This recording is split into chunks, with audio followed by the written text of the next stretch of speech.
ગુરુ માતા સુદીક્ષાજી સાત સંગાતજી પ્રેમથી બોલજો ધન્ય નિરાકારજી। આજે આપણે સમાજનું ભલું કરો તો પરમાત્મા તમારું ભલું ચોક્કસ કરશે તે વિશેની આ વિદ્યામાં આપણે સમજણ આપીએ છીએ। તો સાંભળો।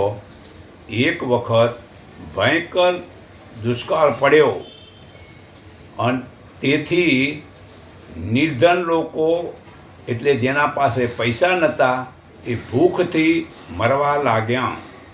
ભગવાન બુદ્ધે ધનવાન લોકોને બોલાવીને કહ્યું, આ ભૂખથી દુઃખી લોકોને બચાવવાના ઉપાય કરો। ત્યારે ધનવાન લોકોની ખોટ નહોતી, ઘણા બધા ધનવાન ત્યાં ભેળા થયા,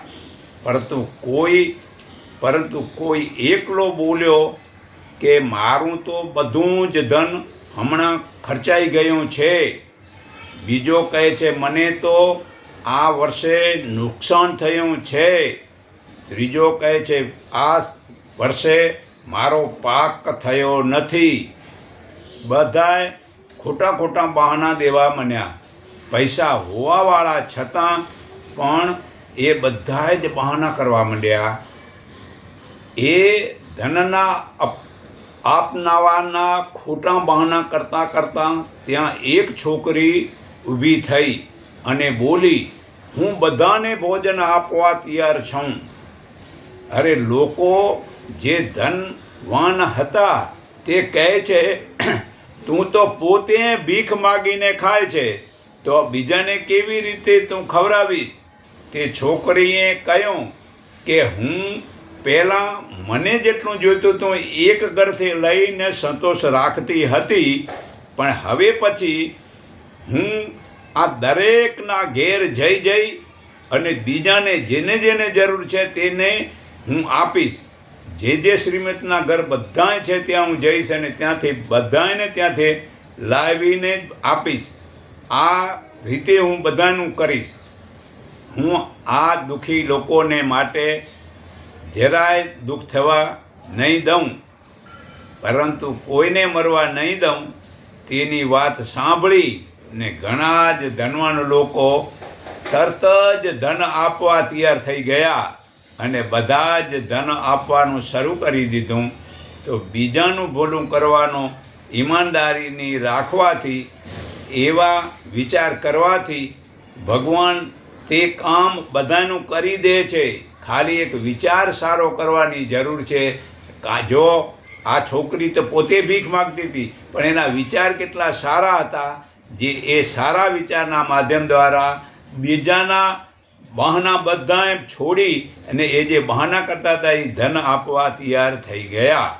તો પોતાના પેટના સ્વાર્થ માટે પોતાની સ્ત્રી કે બાળકોને જરૂરિયાત પૂરી કરવામાં કિંમતી સમયનો વાપરી નાખવું નથી, ખર્ચ કરી નાખવું નથી। પોતાના પેટ અને કુટુંબના છોડીને બહારના પણ જીવાત્માના વિચારો માટે કંઈક કરવું જોઈએ।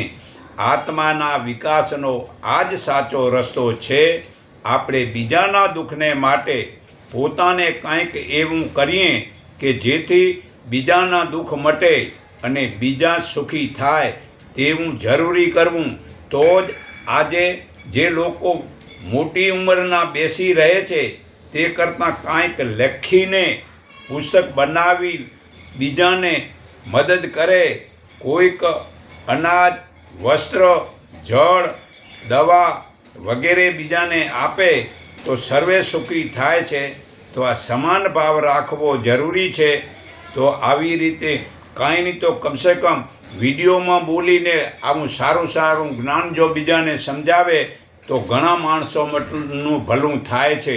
તો જુઓ, વૈજ્ઞાનિકોને જે રેડિયમની એટલે કે કેન્સરના ઈલાજનું અનુભવનો પ્રયોગ કરવો હતો ત્યારે પોતાનો જીવ દેવા કોઈ પણ તૈયાર થયું નહોતું, પરંતુ એક જ રોબર્ટ્સ સાંભળ્યું તો તે વૈજ્ઞાનિકો પાસે ગઈ અને બોલી કે એક મારા મૃત્યુથી જો સંસારના ઘણા લોકોનું ભલું થતું હોય તો હું હર્ષથી મારું આ શરીર દેવા તૈયાર છું, હું મરવા તૈયાર છું.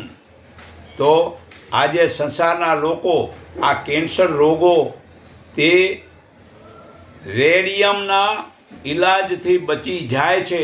તો આ જુઓ, એ પોતાના દેહને પણ ત્યાગ કરી અને આ જગતનું કલ્યાણ કર્યું. અને આપણે દેહને કદાચ ન દો તેનું કાંઈ નહીં, પણ કાંકતા પરોપકાર કરો. હળી જુઓ, એક મનુષ્યે પૂછ્યું, તમે કોણ છો? તેમણે કહ્યું કે હું આગ્રવાલ છું. તો જે આગળ ચાલતો હતો તે હસ્યો અને બોલ્યો કે અગ્રવાલ તો હું છું, જે આગળ ચાલે તે અગ્રવાલ છે, તું તો પાછળ ચાલનારો પીછવાલ છે. આ વાત સાંભળીને તે હસી પડ્યો. તો જે કરો તે પહેલાં કરો, તે અગ્રવાલ કહેવાય છે. તો આ આત્માને ઓળખી આ પરમાત્માનો જ્ઞાન પ્રચાર કરો, તે અગ્રવાલ કહેવાય છે. બાકી પશુ પક્ષી બીજા જીવો પોતાની જરૂરી પોતે પૂરી કરે છે અને મનુષ્યને બીજાની જરૂર પડે છે.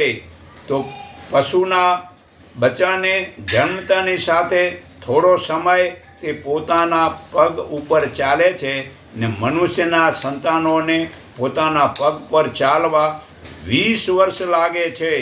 ત્યાં સુધી તે પિતાની ગાડી, પિતાનું ઘર, પિતાના ભોજન, વસ્ત્ર પિતા લગ્ન કરી આપે છે અને શિક્ષણ વગેરેની જરૂરી ધન એ પિતા જ આપે છે. તો મનુષ્ય કરતાં તો પશુ આગળ કહેવાય છે. પશુને 1 રૂપિયો ત્યાં વાપરવો નથી પડતો પછી, અને કોઈ સમય દેવો નથી પડતો. અને બાળકને મનુષ્યને તો 20 વર્ષ સુધી મતલબ કે જે છે ને આ બધું છેલ્લે લગ્ન કરી ભણાવી પીણાવીને મતલબ કે આપે, તેમાં રૂપિયા કેટલા વપરાઈ જાય છે તેની આ મા બાપની કદર કરો અને એના તમે સન્માન કરો ને પછી તમે તમારા પગપાર ચાલો. તો જુઓ, રેલવે, તાર, ટપાલ, પ્રેસ વગેરેની શોધખોળ વડે આપણે જીવીએ છીએ. વેપાર જે એક બીજા વડે ચાલે છે. સાધુ સંતો બીજાની જરૂર વડે જે પોષણીનું થાય છે. તો મનુષ્ય વિચારો, જે પાડોશીના છાપરામાં આગ લાગી છે તો આપણું છાપરું પણ સુરક્ષિત નહીં રહે. તેથી આપણે પોતાના બાળકો માટે ઈશ્વર ભક્તિ, રાષ્ટ્રભક્તિ, કુટુંબ ભક્તિ, માતા પિતાની સેવા માટેનું જ્ઞાન હોવું જરૂરી છે. તો જ અનેક સુખી થશે, તો જ એકબીજાને સુખ મળશે ને એકબીજાના ઋણ ઉતરશે, મુક્તિ મળશે. પરોપકાર કાંઈક કરતાં રહેવું જોઈએ. જુઓ, હાલમાં લોકોએ મર્યાદાના કપડાં ઉતારી નાખ્યા છે. મર્યાદાના કપડાં પહેરતા જ નથી અને ફેશનના કપડાં પહેરે છે. તે લોકોના વિચાર અને વર્તનમાં ભૂત પ્રેત જેવું જીવન બની ગયું છે.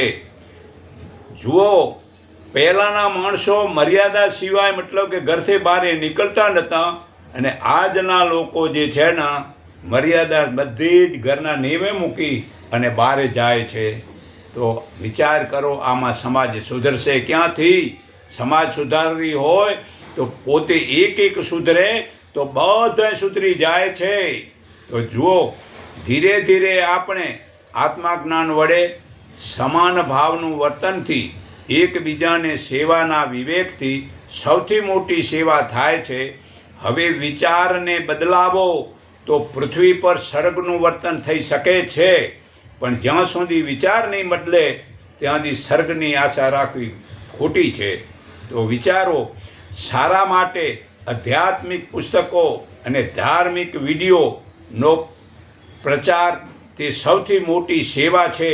વળી ઈમાનદારીથી ધન કમાઈને જરૂરિયાતવાળાને મદદ કરીએ, કારણ કે આખી સૃષ્ટિ જ મારું પોતાનું ઘર છે. મને યાદ છે કે મેં કેટલા દુઃખો ભોગવીને આ જ્ઞાન મેળવ્યું છે.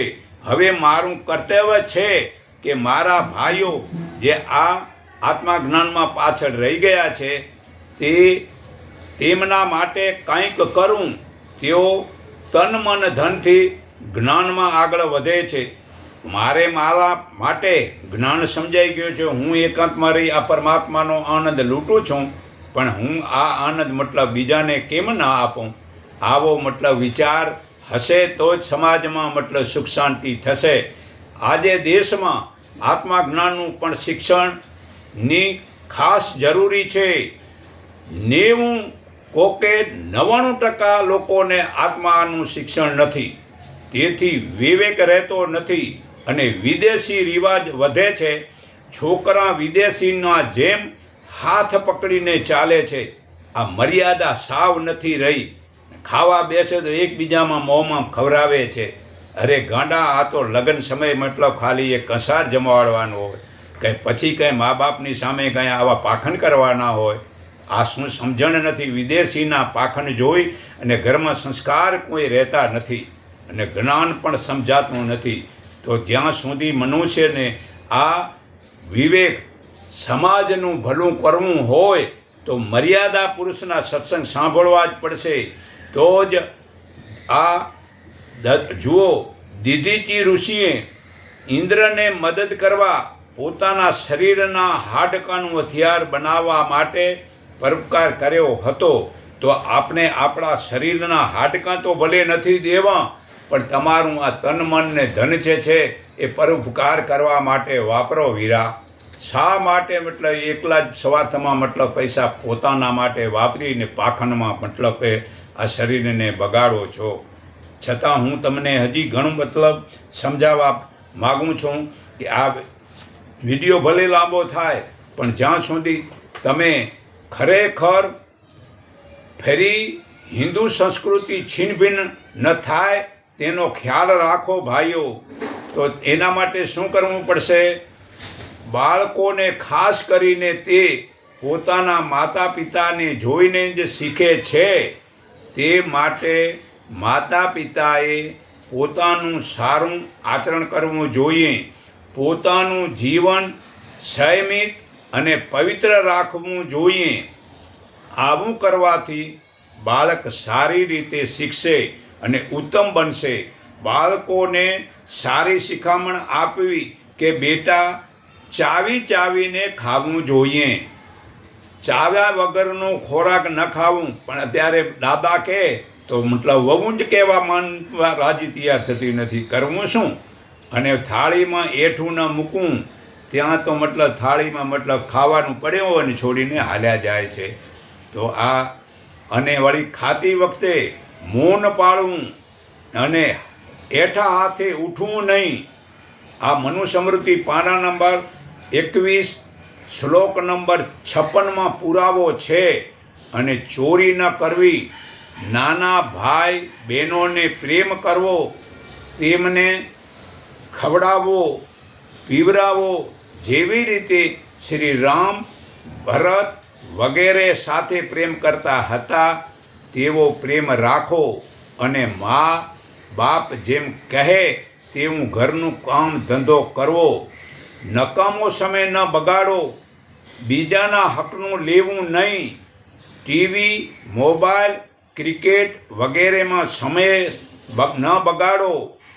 વિદેશી વસ્તુ ઘરમાં લાવો નહીં અને વિદેશી કેક કાપી વર્ષગાંઠ ઉજવો નહીં. લગ્નમાં રિસેપ્શન કરવું નહીં. નાચવું વગેરે વિદેશી રીત રિવાજ છોડી દો, તો જ આ સમાજનું ભલું થશે. જ્યાં સુધી તમે આ વિદેશી વસ્તુ જ્યાં સુધી તમે જીવનમાં હશે ત્યાં સુધી સમાજનું ભલું નહીં થાય. તો માટે આપણે બ્રહ્મમુહૂર્તે ઉઠી પાણી પીને ભ્રમણ કરવું અને આસન વ્યાયામ ફરજિયાત કરવા. હું બધાને કહું છું, પણ આળસમાં કરવા તૈયાર થતા જ નથી. તો ઈશ્વરની ઉપાસના કરવી પછી અને વેદ વગેરે ધાર્મિક વાંચવું અને સત્સંગ સાંભળવો, જ્ઞાની પુરુષનો સેવા માતા પિતા અને ગુરુ વિધાનોની અને અતિથિની કરવી આ જ સાચા 5 દેવ છે. મા બાપ સાચા દેવ છે, ગુરુ સાચા દેવ છે, વિધાન સાચા ગુરુ છે ને અતિથિ સાચા દેવ છે. હવે આ સાચા દેવ છોડી અને જડ પથરાની મૂર્તિને પૂજો તો આ સમાજનું ભલું થશે કેમ? થોડુંક તો વિચારો. તો આ ખાલી પશુ પક્ષી વગેરેની તેમજ દેશ સેવા માટે આ તન મન ધનથી હંમેશા તૈયાર રહો. પશુ પક્ષીની પણ સેવા કરો અને આળસ છોડી ખૂબ મહેનત કરવી, શુદ્ધ સાત્વિક ભોજન કરવું અને મધુર વાણી બોલવી, મીઠું બોલવું, પ્રિય બોલવું અને ચોરી, હિંસા, ઝૂઠ, દંભ, કામ, ક્રોધ, મદ, ભેદભાવ, શત્રુભાવ, અવિશ્વાસ, ઈર્ષા, જુગાર, દારૂ, વ્યભિચાર વગેરે ન કરવું ને નસબંધી, ઓપરેશન, ગર્ભપાત, લૂપ, ગર્ભ નિરોધ દવાઓ વગેરે વડે આ જીવ હત્યા ન કરવી. ધર્માનુકૂળ જે કામ વડે આ સંતાન બનાવવા આ ગીતા અધ્યાય 7 શ્લોક 11માં પુરાવો છે. તો કુટુંબમાં ઝઘડા ન કરવા, પ્રેમ ભાવ નીતિ નિયમથી રહેવું ને પોતાની ફરજ મુજબના કર્મ કરવા, દિવસે રાત્રે ધ્યાન સમાધિમાં ઓજસ વત્તા આભામણ બનાવવું, બીજાનું ભલું થાય તે પરોપકાર કરવો, ભગવાનનું ચિંતન કરવું. હું ભગવાનનો છું, ભગવાન મારા છે, હર પળ આનંદમાં રહેવું ને આત્મા મૂડી બનાવી ને પરમાત્માના આનંદનો ખજાનો બનાવો. એવું વિચારવું કે કેટલો હું ભાગ્યશાળી છું કે ભગવાને મને તપ કરવાનો સમય આપ્યો છે, આવું સુંદર શરીર આપ્યું છે અને હું આ પરમાત્માનો આનંદ લૂંટી રહ્યો છું. તે વડે મારે મતલબ કે જે આ આનંદ બીજાને લૂંટાવો છે.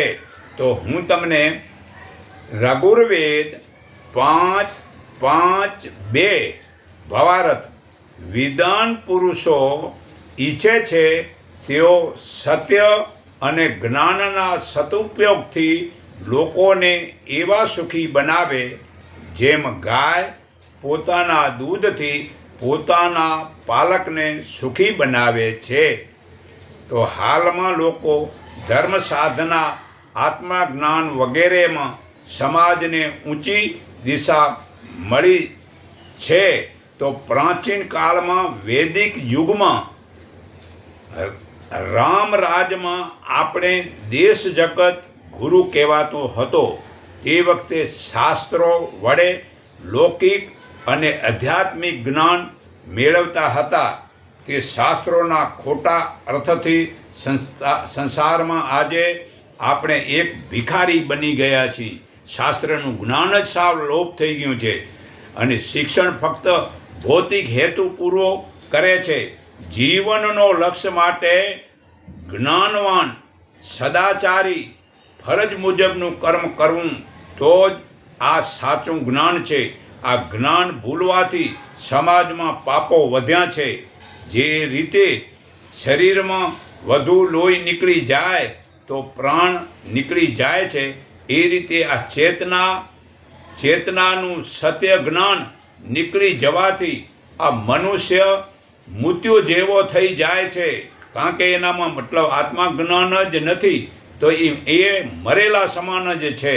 તો આ પરશુરામે એવા સમયે આ માળાને ખીલીમાં લટકાવીને હાથમાં ફરસી લઈ અને તેણે જે કોઈ આ પાખન કરતા હતા વ્યસન ફેશનના, એ બધાને કાપી નાખ્યા હતા. તે કેટલી વખત? 21 વખત આ પૃથ્વી આખી જે વ્યસન ફેશનવાળાની નછત્રી કરી નાખી હતી. અને ગુરુ ગોવિંદસિંહે એક હાથમાં શસ્ત્ર અને બીજા હાથમાં ભાલો ઉઠાવ્યો હતો. તેમણે કહ્યું કે આજ મુક્તિનો માર્ગ છે. તેમણે શીખોના માથા પર માળા બાંધાવી દીધી. ફેરવાનું છોડી ને માથામાં બાંધી દો અને કહ્યું કે આ તલવાર ચલાવો તો જ આ રાષ્ટ્ર તથા સંસ્કૃતિની રક્ષા થશે. આ સાચા ઋષિઓનો ધર્મ છે. આપણા વિદ્વાનો અને બ્રાહ્મણોએ ભારતના પ્રાચીન સંસ્કૃતિ રીત રિવાજનું ગૌરવ ફરીથી કરવાનો પ્રયત્ન કરવો જોઈએ. આ શિક્ષકોને અને ઉપદેશકોને આ સાચો અર્થ છે. વિદ્વાનો અને બ્રાહ્મણોએ આ ચારિત્રવાન માર્ગને ચલાવીને સમાજ અને રાષ્ટ્રને સુખી બનાવવાની ફરજ નિભાવવી જોઈએ. ત્યાં હજી હું તમને કહું છું, રઘુર્વેદ 6:28-3 અને અથર્વેદ 4:21-3 ભારત જ્ઞાનદાન સંસારમાં સર્વશ્રેષ્ઠ દાન છે, કારણ કે ચોર તેને ચોરી શકતો નથી, કોઈ તેનો નાશ કરી શકતો નથી, સતત વધુ રહે છે અને લાંબો લાખો લોકોને સ્થાયી સુખ આપે છે. લાખોની પણ કરોડોને એકવાર આ આત્માનું જ્ઞાન ઉતરી જાય તો લાખોની પણ કરોડો માણસને સારું થઈ જાય છે. તો સૌથી પહેલાં જ્ઞાન માતાના પેટમાં આવે છે. માતા જ્ઞાની હશે તો બાળક જ્ઞાની બનશે. જે બીજાને વિધાન અને સદાચારી બનાવે તે જ્ઞાનદાન કરે છે તે જ સાચો બ્રાહ્મણ છે. આ જ્ઞાનનું જ્ઞાન સર્વને શ્રેષ્ઠ છે. તો હું તમને હજી સર્વે એક સંગઠનના વિચાર રાખો. આ રઘુર્વેદ 10:101 ભાવાર્થ સમાજમાં વધુમાં વધુ લોકો એક મન, એક વિચાર અને એક સંકલ્પવાળા હોય છે તે જ સમાજની ઉન્નતિશીલ થાય છે. ત્યાં લોકો તેજસ્વી બને છે, ઓજસ્વી બને છે, આભા મંડળના ઓરાઓ વધારે છે અને તે સંદેશ મનુષ્ય એક સામાજિક પ્રાણી છે. તે એકલો રહી શકતો નથી અને એકલો કશું કરી શકતો પણ નથી. તેની બધી જ પ્રવૃત્તિઓ બીજાના આચરણથી જરૂરી પડે છે. સંસારિક કર્મની સફળતા માટે અનેક માણસોએ ભેગા મળીને સહકાર આપવો પડે છે. મનુષ્ય સમાજનું એક અંગ છે. જ્યાં સુધી તે પોતાના સ્વાર્થના વિચારશે ત્યાં સુધી ન તો પોતાનું ભલું કરી શકશે કે ન કુટુંબનું કે સમાજનું ભલું કરી શકશે. ઉલટું એ ખોટું વાતાવરણ બની જશે. પરંતુ જ્યારે તે બધાના હિતનું સમજશે ત્યારે તે તેજસ્વી બનશે, ઓજસ્વી બનશે અને આભા મંડળનો મતલબ કે જે છે ને આ વધારો કરશે. તો બ્રાહ્મણોનું કર્તવ્ય છે કે તેઓ સમાજમાં ફેલાયેલા ખોટા રિવાજોનો નાશ કરીને લોકોને સન્માર્ગ તરફ વાળે. આ જ સાચો બ્રાહ્મણ તત્વ કહેવાય છે. બાકી જન્મ બ્રાહ્મણે ઘરે લેવાથી કાંઈ બ્રાહ્મણ થાય નહીં. પણ આમ અત્યારે બધાય મતલબ કે જે બ્રાહ્મણ જે ભલે કંઈ જાણતો ન હોય અને દારૂએ પીતો હોય ને તમાકુએ ખાતો હોય અને એને હવે બ્રાહ્મણ માને લો. હવે આવા શું મતલબ કે શું આ સમાજનું ભલું કરે. તો હું હજી તમને કહું છું, રઘુર્વેદ 10:91-4 ભાવાર્થ અમારું હૃદય, મન, સંકલ્પ એક જ હોય જેનાથી અમારું સંગઠન ક્યારે બગડે નહીં. સંગઠનનો ભાવ ભગવાન શંકરના જીવનમાં જોવા મળે છે. જુઓ, હું તમને સમજાવું. જો શંકરના ઘેર એક સર્પ એની નળીમાં હતા. મોર તે જે છે ને એના પુત્રની જોડે હતો, બળદ એમની જોડે હતો, સિંહ મા પાર્વતીનો હતો, ઉંદર ગણપતિનો હતો ને મોર કાર્તિકનો હતો. એક ઘરમાં જ રહેવા છતાં એ એકબીજાને વેર કરતા નહોતા. એ ભગવાન શંકરના ગળામાં જ આમ હાર બનાવીને રાખ્યો હતો. પણ એ સંગઠન ચરિત્ર કેવા એ પરમાત્મા રૂપી જે આ શંકરને જ્ઞાન થયું અને એ સંતોષને આમ સમાધિમાં રહેવાથી એના શરીરનું કવચ કો કે આભામંડળ કહો કે ઉર્જા કહો કે તરંગ કહો એ એટલા બધા વિકસી ગયા કે જે એની સાનિધ્યમાં આ બધા જન્મજાતિ એકબીજાનું વેર કર્યાવાળા વેર પણ ભૂલી જાય છે. તો આ આભામંડળ ઓરા બનાવે તો જ આ સમાજમાં એક સંગઠન થાય.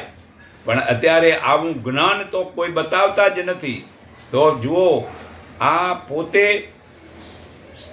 ભગવાન શંકર સાવ નગ્ન રહ્યા અને ભસ્મ લગાવી પોતાની જરૂરિયાતો ઓછામાં ઓછી રાખી ને બધાના કલ્યાણ માટે ઝેર પીધું અને સાથે સાથે સમાજના દરેક વર્ગના સહયોગ સહકારની ભાવનાથી આ સ્થાપના કરી ને સમાજ કુટુંબ રાષ્ટ્રની પ્રગતિ માટે આ જરૂરી છે.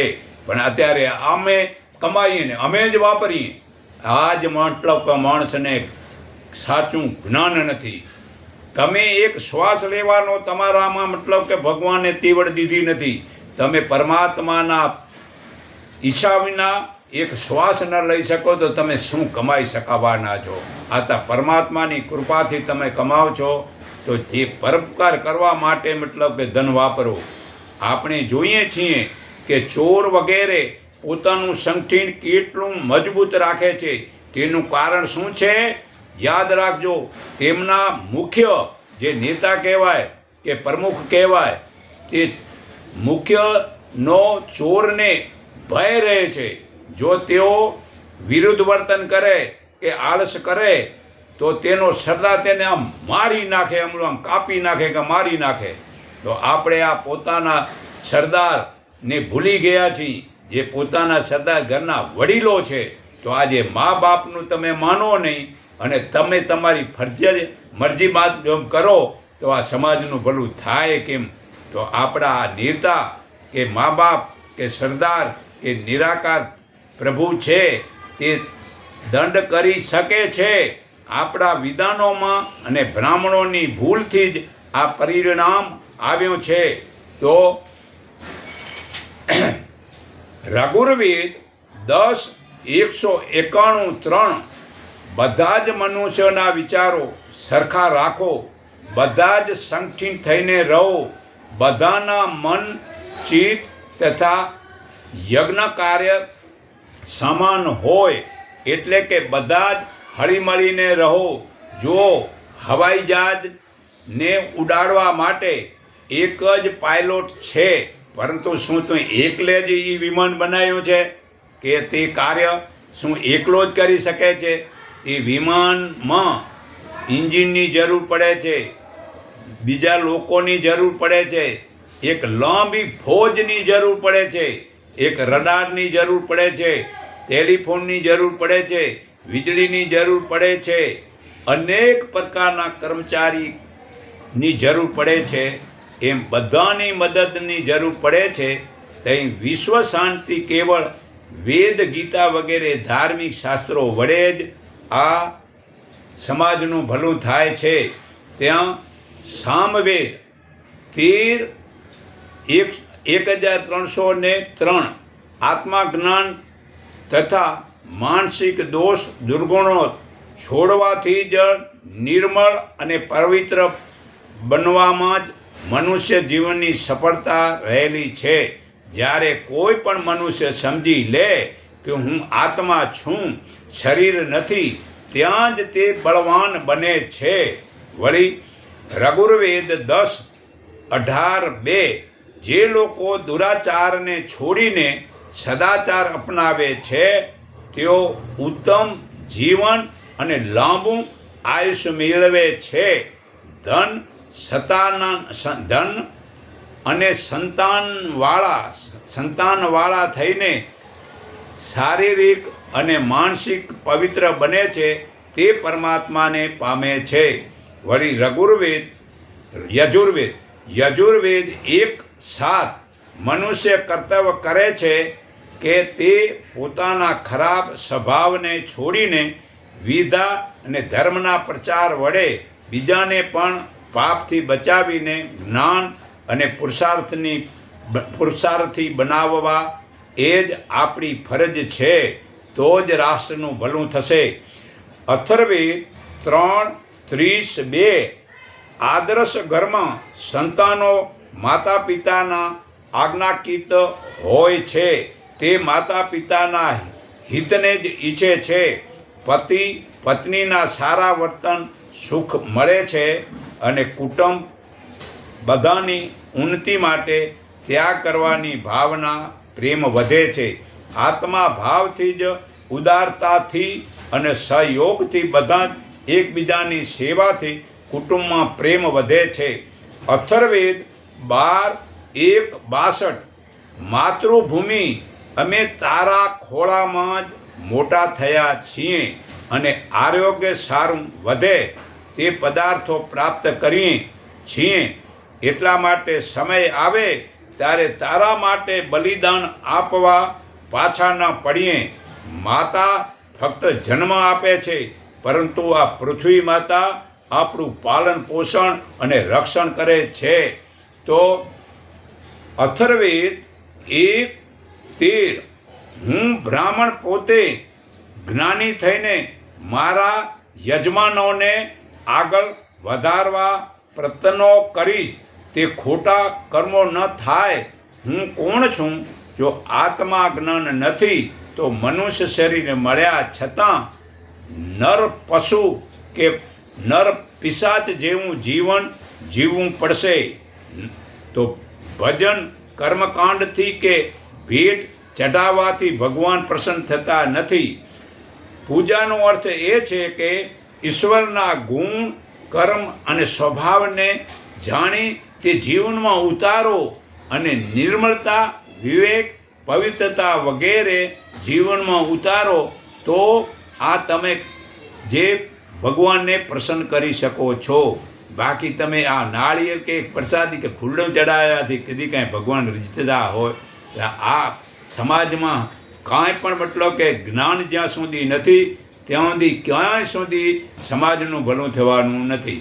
તો અથર્વેદ 10:1-13 મનુષ્ય સદુપદેશ ગ્રહણ કરવામાં આળસ કરે છે અને ખોટા કર્મમાં ઉતાવળ કરે છે. આત્મા વડે છોડે છે. આત્મા જ્ઞાન જો થાય તો એ પાખંડ છૂટે છે. રઘુર્વેદ 2:35-4 જેના હૃદય શુદ્ધ અને નિર્મળ અને પવિત્ર છે તે યુવક અને યુવતીએ લગ્ન કરવા જોઈએ. શારીરિક શક્તિ વધારીને પુરુષે લગ્ન કરીને કુટુંબને તેજસ્વી ઓજસ્વી બનાવે. આ જ દંપતી જીવનની આધ્યાત્મિક અને સાચી મુક્તિનો માર્ગ છે. તો અથર્વેદ 5:3-1 વિશ્વ યુદ્ધમાં વિજય માટે શરીર અને તંદુરસ્ત અને મજબૂત હોવું જરૂરી છે. આ દુર્બળ શરીરવાળા એટલે કે શક્તિ જેનામાં નથી તે જ હોતા નથી. તેનાથી શાસન બરાબર નહીં કરી શકાય. અરે અત્યારે આ ચોથે માળે હું મારી ઉંમર અત્યારે 74 વર્ષ 7 મહિના અને આજે 22 દિવસ થયા. તો હું 2 થી 3 વખત સીડી ચડીને આવું રહ્યો અને અત્યારે જોવાણ મતલબ ખાલી નીચે રાઉન્ડ મારવા ગયા હોય તો પણ લીપ થઈ આવે રહ્યા. અને લીપ થઈ આવીને કદાચ એકાદ દાદરો ચડે ને તો આવતા બેસી જાય રહ્યા. શું તમારામાં શક્તિ છે? તમે જોવાણીમાં મતલબ કે આવી શક્તિ પ્રાપ્ત ન કરી શકો તો પછી બુઢાપણમાં શું તમે કરી શકશો અને શું તમે સમાજનું ભલું કરી શકશો? તો હે પરમાત્મા, અમે બુદ્ધિશાળી બનીએ અને વધુ જ્ઞાની બનીએ.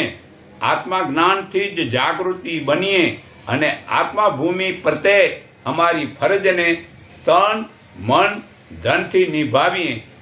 આપણે પૃથ્વીમાંથી દરેક પ્રકારની ખનિજ વનસ્પતિ અને ઔષધિ મેળવીએ છીએ, પરંતુ તેના પોષણ માટે ધ્યાન રાખતા નથી. એટલું જ નહીં, ઉપરથી જ્યાં ત્યાં ગંદકી ફેલાવીને વધુ ફટાકડા ફોડીને પ્રદૂષણ ફેલાવીએ છીએ ને પૃથ્વી માતા પ્રત્યે આ ઘોર પાપ થાય છે. આપણે તાત્કાલિક અને બંધ કરવું જોઈએ. આપણે પોતે પોતાના પગ પર કુવાડી મારી રહ્યા છીએ. વૃક્ષો વાવવા અને વૃક્ષોનું રક્ષણ કરવાથી પૃથ્વીનું જીવન રક્ષણ કરવા માટે સૌથી મોટી જરૂરી છે. પૃથ્વી માટે પ્રાણને પણ હસતા હસતા બલિદાન દેવું જોઈએ. તે ભારતના રાષ્ટ્ર ભક્તની ગૌરવશાળી પરંપરા રહી છે. પરંતુ આજના રાજનેતાઓ, ધર્મચારાઓ બધા જ સ્વાર્થી બનીને દેશને લૂંટે છે અને દેશને વેચી દેવામાં પાછી પાની કરતા નથી. તો રાષ્ટ્ર બસશે તો આપણે બસશું. તે યાદ રાખો. તો આજે મેં તમને આ સમાજનું ભલું કરો તે માટે આ પરમાત્મા તમારું ભલું ચોક્કસ કરશે. તો મેં આ ઘણી જ વિડીયોમાં સમજણ, ઘણા વેદ ઉપનિષદ વિશેનો સમજણ આપી છે.